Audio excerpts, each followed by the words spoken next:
तेरा इंजदा इस तक बालों सी ना तेरा ख्वाब ख्यालों सी होते को पंजड़ी साग खवेसा जे घर मेरे तू आवे हो विच लूण मरचा ठोक के पेसा जे घर मेरे तू आवे। वेलकम टू सर्दियों की सौगात साग व्लॉग में शुरुआत तो आपने देख ली, गाना याद आ गया तो वहीं से शुरू कर लिया हमने और देखा अपने बाबा जी ने कितना सारा साग तोड़ा हुआ है और हमने इनसे पूछा कि ये साग का मालिक कौन है तो उन्होंने हमें बताया कि यहाँ पे उनका घर है। हमने चाहा कि पहले हम इजाज़त लेंगे उसके बाद हम साग तोड़ें क्योंकि हम एक गाँव में आए हुए हैं साग तोड़ने के लिए। और जी ये देखिए आप लोग, बड़ा ही पुरसकून माहौल है और सामने एक औरत जा रही थी, अम्मा मेरी ने उसको आवाज़ देके रोक लिया क्योंकि हमने पूछना है कि असल में ये साग किसका लगा हुआ है। और यहाँ पे हमारी बातचीत करके हमें पता चला कि ये साग उनका नहीं है, बाबा जी ने जी हमें गलत बताया है क्योंकि बाबा जी ख़ुद बगैर इजाज़त से साग तोड़ रहे थे, इसलिए उन्होंने हमें गलत एड्रेस बताया। ये जो लकड़ियाँ लेकर जो लड़का आ रहा है तो इन्होंने कहा कि बाबा ने आपको झूठ बोला है और उनका घर जो ज़मीन है उनके सामने ही है, वहाँ से आप इजाज़त ले लें। और जी हम अब वहाँ दोबारा जा रहे हैं और ये बच्चे मुझे देख रहे थे बड़ी हैरत से क्योंकि मेरे हाथ में कैमरा ऑन था।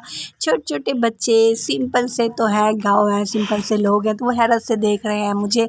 और जी यहाँ पे हमारी बातचीत होने के बाद मेरी अम्मा ने साग तोड़ना शुरू कर दिया। जिनकी ये ज़मीन है जहाँ ये साग लगा हुआ है उनके मालिक से हमारी बात हो गई है तो उन्होंने इजाज़त दे दी। हमने कहा कि हम पैसे देंगे लेकिन उन्होंने कहा नहीं बिल्कुल भी नहीं, आप फ्री में तोड़ सकते हैं लेकिन एक चीज़ का ध्यान रखिएगा कि बिल्कुल अंदर ना जाइएगा क्योंकि रात ही मैंने पानी लगाया है ज़मीन को, तो ये अगर आप अंदर जाएंगे एक तो पाँव अंदर चला जाएगा और घास ख़राब हो जाएगा। जो किनारे किनारों पे साग लगा हुआ है आप उसको तोड़ लें।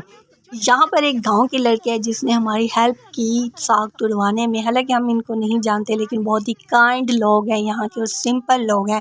सिर्फ बात ऐसे करने के लिए ठहर गई थी, वो भी कहीं साग तोड़ने के लिए आई हुई थी तो हमारी ऐसे बात होगी तो उन्होंने हेल्प करना शुरू कर दिया हमारी साग तुड़वाने में। तो ये इनका बहुत शुक्रिया है, सिंपल से लोग हैं है ना, कोई इनको किसी चीज़ से गर्ज नहीं होती, बिना किसी मफाद के ये लोग हेल्प आउट कर देते हैं जैसा कि इन्होंने किया हमारे साथ। मैं उनको दिखा नहीं सकती क्योंकि हर एक की प्राइवेसी होती है और आप ऐसे किसी को मुंह उठा के अपनी वीडियो में नहीं ले सकते क्योंकि ये अच्छी बात नहीं है। जो आना चाहे उनसे इजाज़त लेनी चाहिए। और यहाँ पे मेरी अम्मी आगे आगे, मैं उनके पीछे पीछे हूँ क्योंकि जहाँ जहाँ मेरी अम्मी को बड़ा बड़ा साग दिख रहा है ना, मेरी अम्मी वहाँ वहाँ जाके तोड़ रही हैं।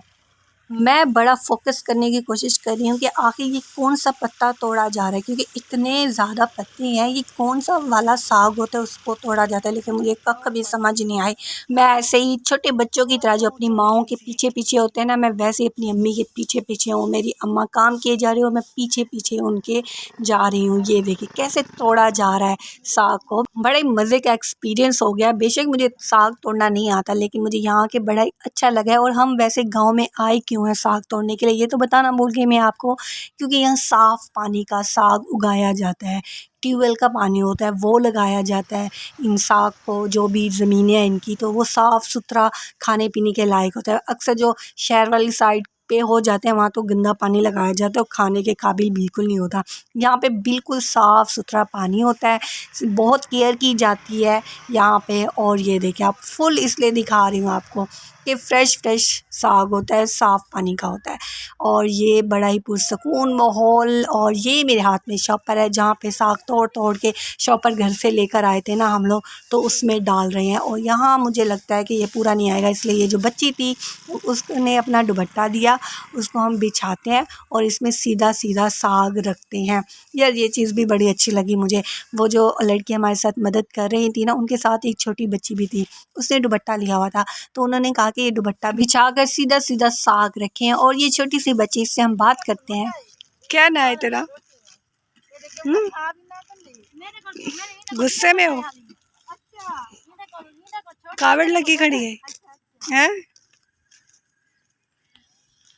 बच्ची ने हमसे बात करना बिल्कुल भी ज़रूरी नहीं समझा, इसलिए हम आगे आ गए। और यहाँ पे हम वो जो लड़की हैं उनको देख रहे हैं कि वो कैसे साग तोड़े। और उन्होंने यहाँ पे मुझे कह दिया कि मेरी वीडियो ना लीजिएगा। मैंने कहा मैं बिल्कुल नहीं ले रही। फिर उन्होंने एक बात बताना शुरू कर दी कि एक दिन मैं यहाँ पे साग तोड़ रही थी, सामने लड़के थे, उन्होंने मेरी वीडियो बना ली थी।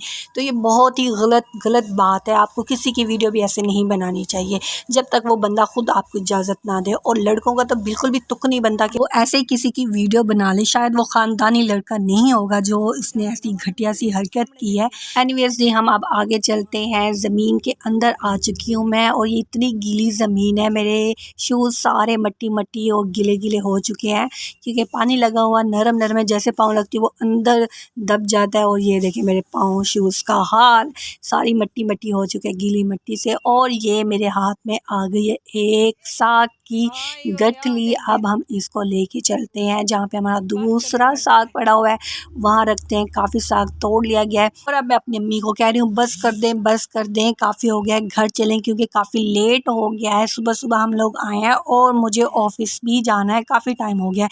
ये जी हमारा दूसरा साग। अब हम इसको तरतीब से शॉपर में डालेंगे और वो जो गांव की लड़कियां वो हमारी हेल्प कर रही हैं। शॉपर हम घर से लेकर आए थे और ये छोटा पड़ गया हमें। अब वो तरीके से इसको रख रही हैं निकाल के ताकि ये ख़राब ना हो। घर जाने तक काफ़ी लंबा सफ़र है क्योंकि हमने बहुत दूर आए हुए हैं, बहुत दूर लेकर जाना भी है। घर हमारा काफ़ी यहाँ से दूर हो गया है और इनका बहुत शुक्रिया, इन्होंने काफ़ी हेल्प की है और ये ऐसे हेल्प कर रही हैं जैसे बिल्कुल फैमिली मेम्बर हो हमारी। तो ये चीज़ मुझे देखकर बहुत अच्छा लगा। इनको हमने बहुत ज़्यादा शुक्रिया अदा किया और इन्होंने हमें सेट करके दे दिया अब साग फुल। और ये जो मेरे हाथ में रह गया इसको तो रखने की जगह नहीं है, मुझे लगता है ऐसे पे करना पड़ेगा। और अभी मेरी अम्मी के पास भी है, पता नहीं वो कैसे डालेंगी। अच्छा, उन्होंने ऐसे ही रख दिया जो मेरे हाथ में था। ओके जी, अब मैं अपनी अम्मी को बुला लेती हूँ कि आ जाएँ भाई आ जाएँ। अब मेरी अम्मी ये देखें, ये आ रही है और उनके हाथ में इतना सारा साग है। अब ये शॉपर में कैसे आएगा मुझे वो समझ नहीं आ रही, लेकिन अल्लाह करके इसको एडजस्ट करना तो पड़ेगा हमें। यहाँ पर जी मेरी अम्मी के पाँव सारे ख़राब हो चुके हैं और वो कह रही हैं कि मुझे पाँव धोना है। और उस लड़की को दूर से आवाज़ दे रही है कि तुम्हारा घर कहाँ पे है। उसने कहा कि मेरा घर काफ़ी दूर है, लेकिन यहाँ पे ये नल का हैंड पंप लगा हुआ है, आप यहाँ से पाँव धो लें। अच्छा जी, अब मैंने अपनी अम्मी को कहा कि भाई घर जाके धो लेना, लेकिन मेरी अम्मी को अभी ही धोना था। वो कह रही है मैं ऐसे नहीं जाऊँगी। तो अब ये देखिए आगे चल रही है मेरी अम्मी और मैं आपको दिखा रही हूँ गाँव। और ये जी जो मेरी अम्मी के हाथ में था उसको एडजस्ट कर लिया गया है शॉपर के अंदर और मुझे पकड़ा दिया गया है और मेरी अम्मी अब धोएंगी अपने पाँव, उसके बाद ही हम घर जाएंगे। अच्छा, ये गाँव जो है तो पुरसकून, लेकिन हम जैसे लोग थोड़ी देर के लिए यहाँ पे मौज मस्ती करने के लिए, माहौल तब्दील करने के लिए आ सकते हैं, लेकिन हम जैसे लोग यहाँ पे रह नहीं सकते क्योंकि हमें आदत हुई है शोर शराबे की, शहर की। तो गाँव में सिर्फ हम थोड़ी देर के लिए छुट्टियाँ मनाने के लिए तो आ सकते हैं, लेकिन रहा नहीं जा सकता। चलते हैं जी अब हम घर की तरफ और यहीं पे वीडियो को एंड करते हैं। अल्लाह हाफ़िज़ करते हैं, आपसे फिर मिलेंगे, बाय बाय।